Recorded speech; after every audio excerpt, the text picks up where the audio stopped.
എന്നത്തെയും പോലെ തന്നെ മോൾ അംഗനവാടിയിലാക്കി ഷോപ്പിൽ പോകാമെന്നുള്ള വിചാരിച്ച് ഇറങ്ങിയതാണ്. അപ്പോഴാണ് എനിക്ക് ഓർമ്മ, തലേ ദിവസം ടീച്ചർ പറഞ്ഞിനി ഇന്ന് ഉച്ച വരെ ഉണ്ടാവുള്ളൂ, ഒരു 12 മണിയൊക്കെ ഉണ്ടാവുള്ളൂ എന്ന്. കാരണം നമ്മൾ അടുത്തുള്ള അമ്പലത്തിൽ ഉത്സവമാണ്.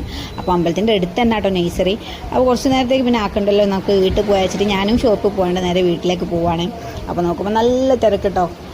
ഇവിടെ ഓരോ സ്റ്റാളൊക്കെ സെറ്റ് ചെയ്യുന്നുള്ളൂ, പക്ഷെ നല്ല തിരക്കാണ്. റോഡൊക്കെ ബ്ലോക്ക് ആയിട്ട് കേട്ടോ. കുറേ നേരം നിന്നിട്ടാണ് ഞാൻ റോഡ് ക്രോസ് ചെയ്തത്. പൊതുവേ എനിക്ക് റോഡ് ക്രോസ് ചെയ്യാൻ പേടിയാണ്, എന്നാലും ഞാൻ ക്രോസ് ചെയ്ത്. പിന്നെ ഒരു 3:30 ഒക്കെ ആയപ്പോൾ വീട്ടിൽ നിന്ന് പോവുകയാണ്, സാലുഖാൻ്റെ വീട്ടിലേക്ക് പോവുകയാണ്.